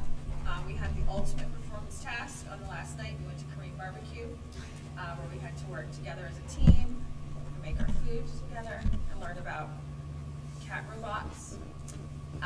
But we had a great time, we went to see Mission Vista High School, great resources, great connections with other schools in New England, so we got to learn from that school, but also from a lot of the schools, actually all the schools that went with us, so we have that report coming up. We also were going to Connecticut in April, and the Bar Foundation is has asked us to think about how they can support Franklin in the future, so we'll be writing a proposal with them, and we'll talk about that when we go to Connecticut. April Kate is going, so I'm looking at her because I'm super excited for students. And they just released another invitation to attend a convening in Leominster in May, and that is open to students and teachers, administrators, community partners, so we can bring up to 18 members. That's something to consider. I'd love to bring more students and more teachers who haven't been able to go out to just connect with other schools and see how other folks are doing high school differently. That's what I got for y'all. Any questions for I will say that Mission Vista High School was very welcoming. The group out there was 85 of us that went from the New England area. We got to have an opportunity to sit with different administrators, teachers, school boards, students, community members, tour the school, have a couple of days at the school. There was almost zero downtime for us. We were up at 6:15 in the morning, California time, and never got back to our hotel till normally about 5 o'clock at night. We got to watch some of the classroom stuff, some of the project-based learning. It was very rewarding to listen to. I actually joined the Next Generation Learning Challenges group today online to get emails from them. But the Mission Vista High School in the Unified District was very welcoming to us, and they were gracious hosts for all of us. And I know I took away a lot. Liz was with us, Dan was with us, Dave was with us, Carissa was with us, Olivia Zink and her daughter were with us, and then we had two, Joel and Belinda, and their son and daughter, and then we also had Ellie, yes. Yeah, and we had Karen Dowling with us, so it was a very large group. We were one of the larger groups from the New England state to go there, but it was nice to get some of the connections out there, so very well worth the trip. We had a great time, so, and thank you for getting that for us. I know you do. All right, Deb? I have an apology too. My next finance meeting is on April 13th, not the 11th. Oh, 13th. It's a busy week. Oh my, wow, the 11th, we're gonna have two of them I that night? swapped them on my calendar. All right, let's move on to our administrative reports. And agenda item 12, Dan, you had nothing else, right? Nope. Thank you. And we'll start with Jewel, our curriculum director. Okay, so my report is in the drive, as always. It had all the minutes from the Title I meeting, which is really the only team meeting that I held in between the last board meeting. Updates and highlights, all of the communication data is there as always. I will say that for some reason our highest activity on the website shifted and FMS is now taking the lead and bumped FHS out, so I'm not sure why, but there's a lot of activity on the middle school website over the last month. In fact, it has bumped athletics and the SAU right off the chart, so we weren't even on there. Just so you know, Jenny. And there's information about the math program. Obviously, the only other, I think I mentioned this last time, that we are hosting an OG math training here in Franklin in July. We've already had over 16 staff members from Franklin sign up, and some of our staff have signed up for some of the other OG trainings that are happening through the DOE for free across the state over the summer. The only other thing that I had that's new, and I will be talking about this with administration tomorrow, I am very excited that our professional development will be moving to Frontline next year, which means it will all be online. Our staff will be able to do all their recertification online. The administration and I will be able to build catalogs of professional development for our staff to pick from. And all of the reflections will be collected online, and it's going to make everything much more efficient, allow us to keep accountability and just make sure that everything is much more polished for our professional development. So Robin Dunlop and I have already done multiple trainings, including a 2-hour training last week with Frontline, and our rep that we've been working with is coming to our admin meeting tomorrow to meet with our administrative staff, even though some of our administrators have already been using Frontline, so they're going to be much more advanced than even I am at this point. I think that's about it. The only other thing I'd like to remind people is that the high school students are attending the NHETG Festival this Saturday. So we want to wish our students the best. They're going to Kingswood Regional School on Saturday. They're performing a piece that was directed by 2 seniors. And I will let you know how all that turns out after we finish on Saturday. If they advance, then we have to go to states on April 1st and 2nd in Guilford. Any questions for Jewel? Go ahead, Maureen. You say under here, public showing, will they? Yes, we do have a public performance. It is free on Friday night at 7 o'clock if anybody wants to see the kids' 1-act performance. You can also go to Festival if you want to drive all the way to Kingswood on Saturday, but there is a public showing on Friday at the Opera House that is free. So you can certainly do that if you'd like to see what they're going to be sharing. That would be awesome. Any other questions for Jewel? All right, thank you, Jewel. There is no special education report. Our director is out sick tonight, so we're gonna go by that one. We're gonna go right to our Office of School Wellness with Barbara Slayton. Hello. You all hopefully saw my report, but I just wanted to hit 3 highlights. I will be working on a couple of new grants to help support our Office of School Wellness programs, our FDSSB, our public awareness, our counseling staff training, and most importantly, our teacher training in the areas of trauma, FGSSB, restorative practices, et cetera, et cetera. There have been a slew of federal grants that have come out from a number of different agencies. I met with an internal team today who helped me narrow it down, and we're going to apply for the STOP grant again from the Department of Justice with a focus on improving the culture and climate, and also a targeted violence prevention program for the Department of Homeland Security. And one of the benefits of that is that they haven't funded any programs in, I believe, northern New England under that grant, and they're looking to geographically spread the grants out, so I'm hoping that that will be a help for us. 2 other things. We did the youth risk behavior survey on Friday here at the high school. From initial scanning of the attendance data, it looks like we had a much higher participation rate than we have had in the past. We're having some makeups done at the CAP program on Wednesday, and then I'll be submitting the data for that. The Mayor's Drug Task Force, soon to be known as Franklin Partners in Prevention, will be funding and supporting us doing a similar survey at the middle school again this year. So that's not funded by Department of Health and Human Services. We need to fund it ourselves. However, since the Partners in Prevention will be funding it and their epidemiologists are going to collect the data and analyze it for us, it means we will have the data back much sooner. By way of example, we don't have our complete YRBS data from the fall of 2021 back yet, and we just did the 2023 administration.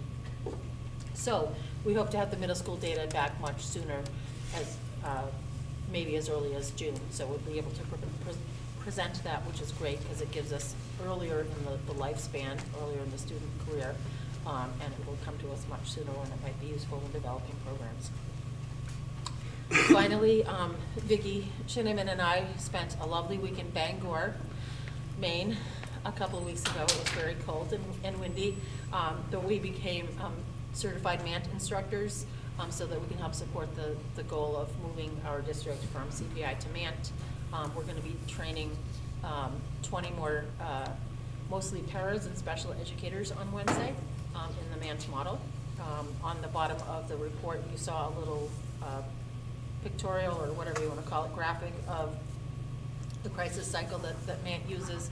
And it's really a lot about self-awareness, respect, using yourself and relationship, and we're trying to support all of the staff in building positive relationships to prevent things from escalating. So that's really the focus of this program. Any questions for Bob? Yes. Go ahead, Jack. Is the focus to fully move the entire district to MANT? Yes. 23-24 school year? Yes. And no blended CPI MANT? So No. everybody that's going to be, Our CPI our certified CPI instructors let their certifications lapse. So we don't have any more certified CPI instructors in the district. We now have 4 certified MANT instructors in the district. but I think for to prevent any litigation, this is part of the reason why we adopt formally a particular crisis prevention model, right? Right, a year ago, we discussed and decided to move from CPI to MANT. So, okay, so will you have enough staff beginning with the 23-24 school year trained Yes. to interact with Yes. children in crisis? Yes. Prior to, sorry to jump in, but prior to this training, over the summer, myself and Barb myself and with the support of Barb, trained 30-ish staff members in just the relational. So there's three parts. There's relational, there's conflict management, and there is the physical skills. So we trained 40-ish staff in the relational skills, and we are currently in the process of training 20-ish in the physical skills from that first round. And then we have done an additional 15 to 20 in relational, and she's about to do another 15 to 20 in relational. So we'll have something like 60 staff in the de-escalation and relational and conflict resolution portions, and then we'll have something like. I would say within the next month, we'll have about 30 trained in physical skills. That's it. Did you have a new staff orientation? Is this built into that for any new staff coming on 23-24 school year? That would be awesome. What we're trying to do is figure out how to make it so that all staff can get the relational component of MANT at some point. We're limited in the number of professional development days that we have. When we offered it in Summer Institute last year, which is. We filled it over the summer. Right, there were 35 participants in the one over the summer, but that's optional. That's people who want to be there. We want to hit the ones we want to get to the ones who aren't necessarily volunteering their summer day to come. Thank you. Any other questions? Thank you, Bob. All right, we'll move on to the Pelican School Principal's Report with Nicole. Hello, good evening. I'm just gonna do a quick highlight reel through my report. 2 weeks ago, we had 25 students from FHS come on down to Paul Smith School. We had the best time, and we identified some maybe future teachers out there at FHS. There was some, I just have to share, there was just one student, he was sitting with 2 kindergarten students, and he was reading Frog and Toad. And if you know Frog and Toad, which is a children's series, it's about 2 amphibians who are friends. They're best of friends. And the boy was reading Frog and Toad together, and he goes, "So do you have a best friend?" He says this to the kindergartner, and he says, "Well, what are some things that you could do with your best friend?" And they're having this conversation. He goes, "Well, now we're going to read this story to discover what these 2 best friends do." So my teacher, Hart, and a couple of the kindergarten teachers, we were just like, "Oh, do you want to be a teacher?" But it was a wonderful experience, and Mrs. Walters joined Mr. Levesque and I over at the school, and she's working on coordinating some more student volunteers over for Paul Smith as a result of that interaction. There's some wonderful pictures on our social media if you haven't seen those. They had a wonderful time. Not in my report, but fresh off the press, Granite Life News. Tim Hazelton and his ukulele club were featured in the Granite Life News publication. I just got that posted up onto our sites, so if you haven't seen that, that is a featured article there. They're going to be performing in June at the Fisher Cats game, where they will be celebrities and, you know, Manchester's favorite ukulele club. This past week on Friday, Mr. Legallo and I met with our representatives from West Ed. West Ed is the company that is going to be supporting our comprehensive support and improvement school designation.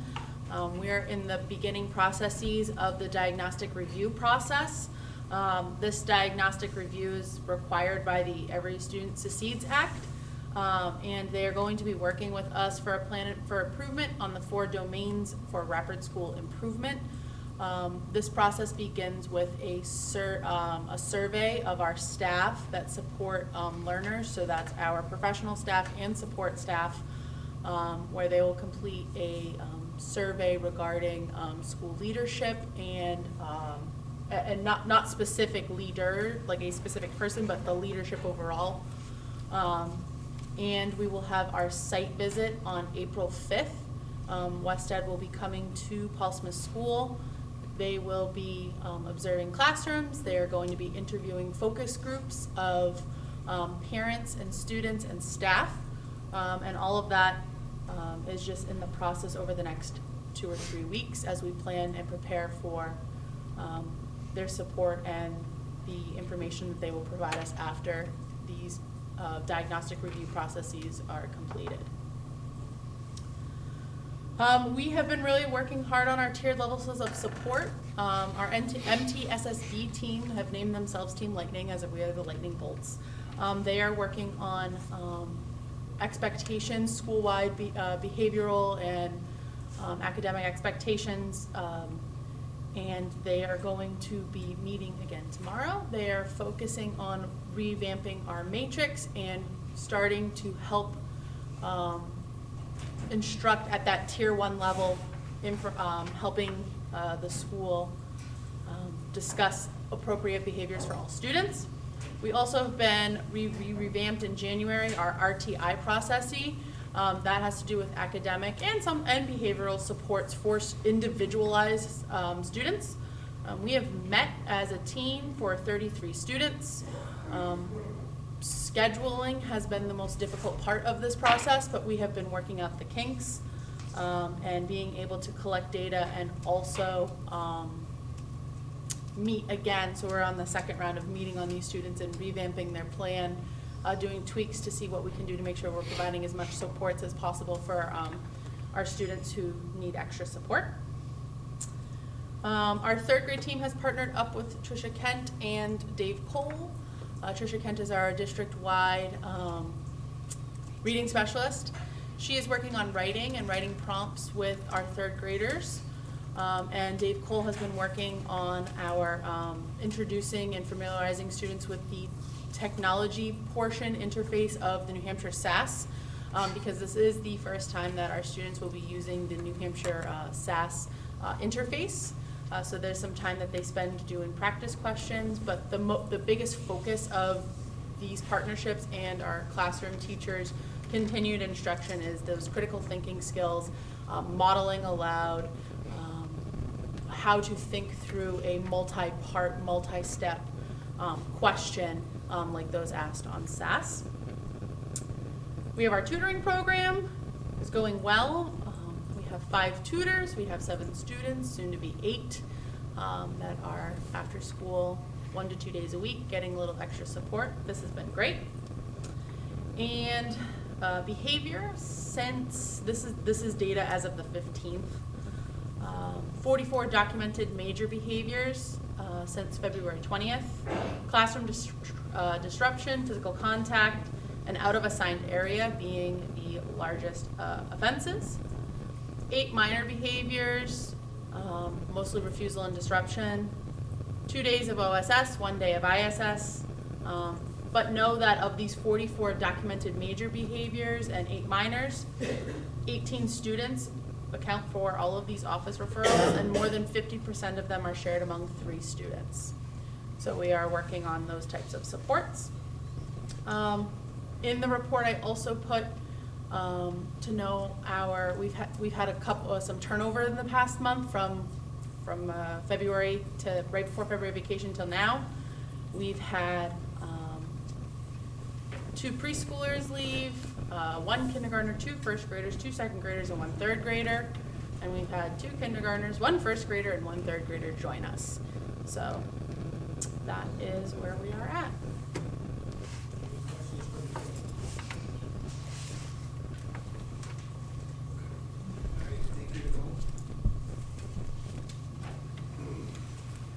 All right, we'll move on.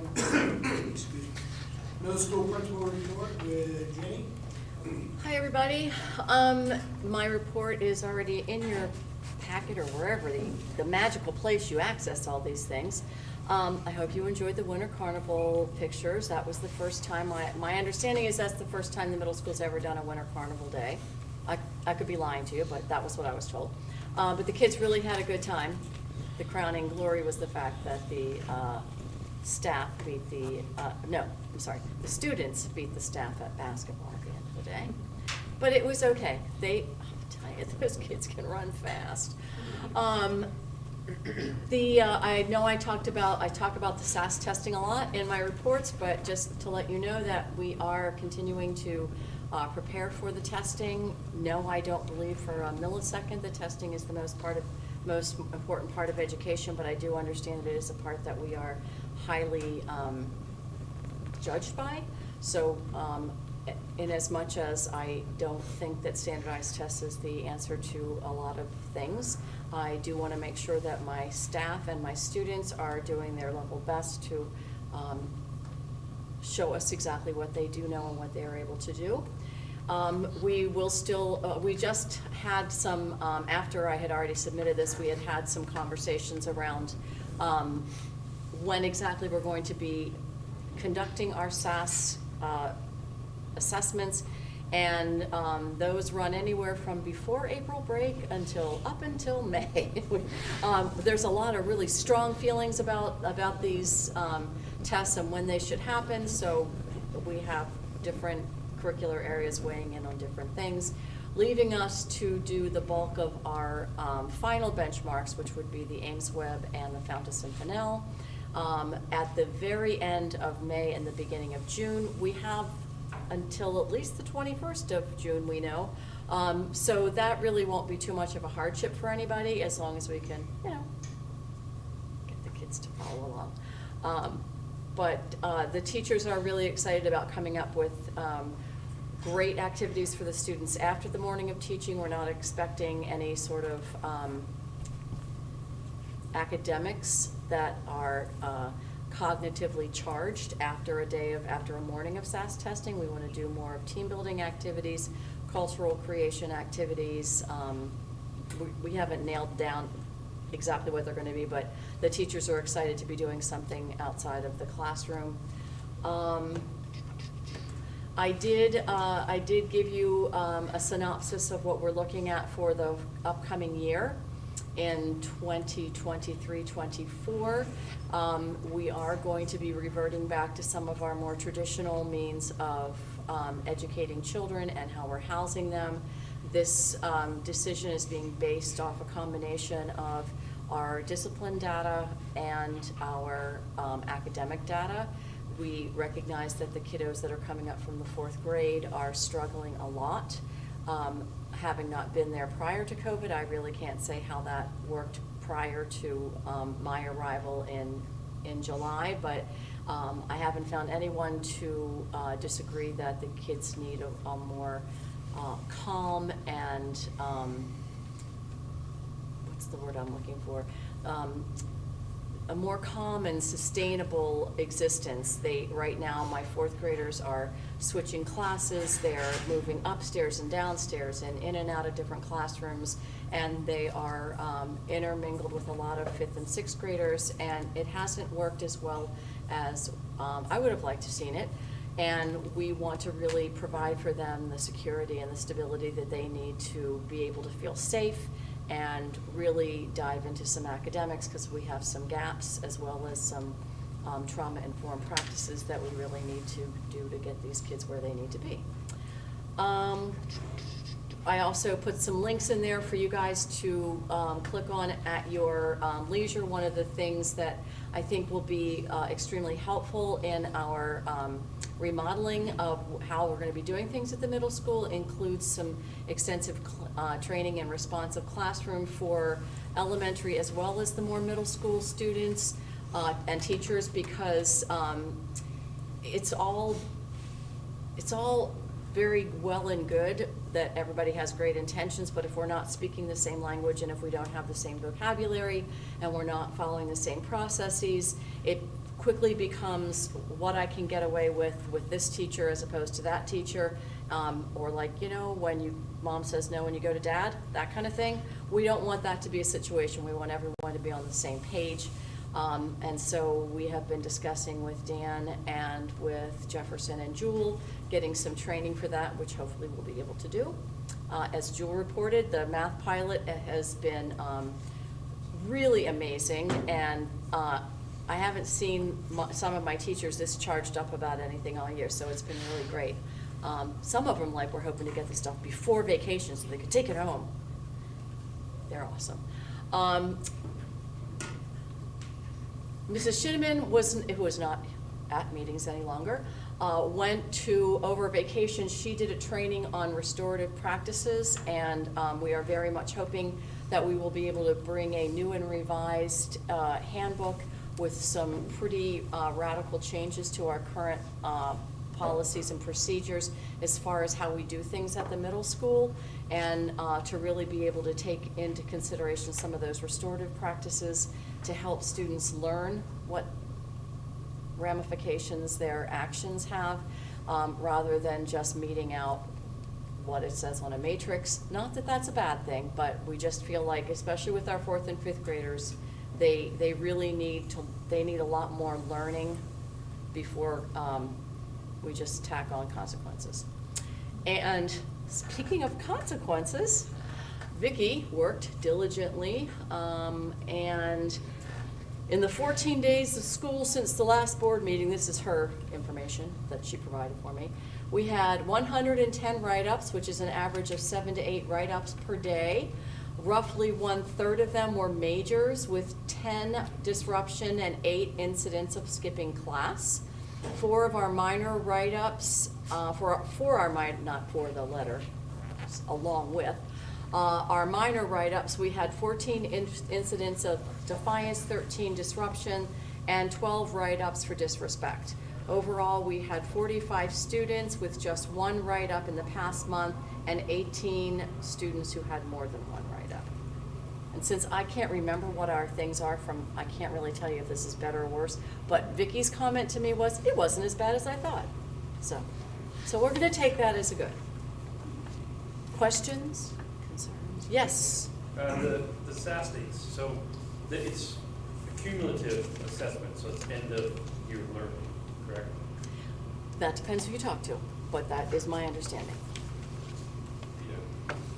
Because it would just, it may leave our students a little bit lacking if they haven't been taught skills assessed by the end of grade 3. And that's some of the passionate information that came up at the meeting. It's math and science that are feeling like there are skills that they know. They've seen, and I'm not sure how they've seen questions about these things, because was never allowed to even look at a SAS test, but they felt very strongly that they wanted to have more time to go over certain skills. For ELA, for reading and writing, the thought was that, you might have a few more vocabulary words, but that if they open the window for testing in March, there's a reason for it. And so they're gonna do the end of April. We will come back from vacation. We wanna get through the district-wide production before having any more testing going on, because we don't wanna be penalizing those students that are gonna be at rehearsals every night, and then we will be doing the math and science at the end of May, beginning of June. Let me ask you one more question. Ask me as much as you want, Jack. District-wide. the behavioral matrix in the handbook is an RSA that states that we have to make sure that we publish behavioral matrix. Yeah. So just make sure that. We have it doesn't something, get- yeah. Yeah. We just really want to, we really want to have, as a part of our practice, the restorative piece, the conversations, the making amends, the owning what you've done, and having restorative conversations so we don't increase the, I just want to make sure we're in compliance. I mean, yeah, that sounds don't great. you worry. So, perfect. You guys have to approve anything we do like without it, so if I mess anything up, Question overall about assessments. We had districts are supposed to publish an assessment schedule. Have we done that? Sent it to the state and published it, you know? well, we just decided at our faculty meeting on Wednesday which dates we were going to pick for our, so I know that we haven't sent anything in. Last February, meaning February 22? Pardon? February 23? No, I said last Wednesday. Oh, that Wednesday. I'm Yeah, sorry. last Wednesday, Sorry. I was like, February? It's in Wait a minute, no, last Wednesday at the faculty meeting was when the teachers decided which subjects were being tested when for SAS, and then we have the Ames Web, we haven't exactly nailed down, but it's narrowed down. So we haven't said anything to anybody, but. So at Paul Smith, we have our date set for the last 3 weeks, two and a half weeks of May.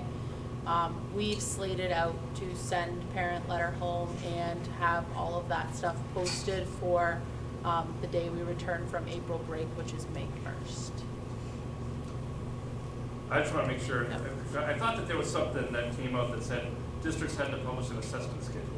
So maybe I'm wrong, but. That's correct. You do have to post it on the website and let families know the schedule of the testing prior to the testing happening. I wanted to wait until we had everything nailed down before I sent something to parents, because I think they get a little tired of hearing from me.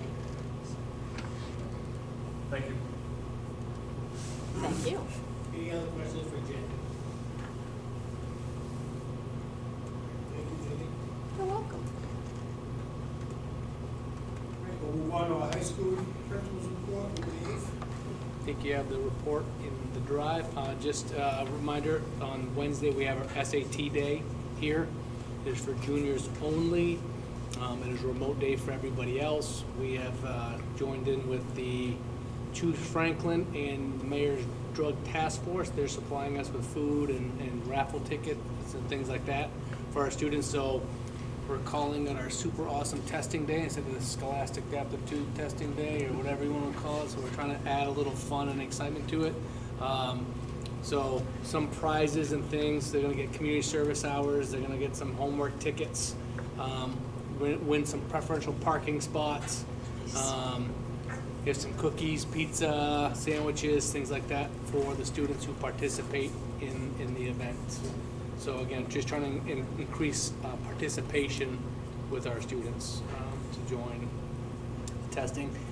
Just like with the elementary school, our new climate specialist will be featured in this month's Granite Life magazine, just on what her job is and what that looks like. We met today with Stephanie Wolf for the Mayor's Drug Task Force about the Chem Free Party app for the prom. So that's May 13th is the prom. And then anybody who wants to chaperone from 10 p.m. to 5 a.m., you're more than welcome. We have a lot of fun things planned. Different this year, I don't think, is we're hosting it here. So we have control over the facility. We have control over what happens, where kids are. So it's been a really good experience working with Stephanie and the school counselors to create this night for the students so they can be safe. We're hoping between 75 and 100 students will participate. We are working with the middle school with our transition plan for 8th graders. Right now, the plan is to have 4 different days where we go down with different members of our faculty and staff to engage the 8th graders in what it's like to be a student here at Franklin High School. Everything from athletics to the counseling to master scheduling to behavior, all those things so that we can go into the 23-24 school year getting them ahead of the curve as far as getting them engaged and connected to familiar faces. And the final piece is we are in the final stages of getting a schedule, a new 2023-24 master schedule to the board next month. We'll be presenting to the I2 team. We met with our team today to review questions and concerns that the faculty and staff might have. But the major piece of it is, again, trying to build in some project blocks for students to get them more engaged into academics here at the high school. Any questions for Dave? With the testing that is done for juniors, or any other testing throughout the school district, do homeschoolers get invited to participate? Yes. I know we have one taking SATs. Any other questions? All right, we'll move on to our final report, which is our facilities report. Turn that over to Dan. Happy spring, everybody. I say that because Chuck Dan Legalo was, the 4 o'clock, 4:30 calls about school being off and stuff is hopefully ended for this year.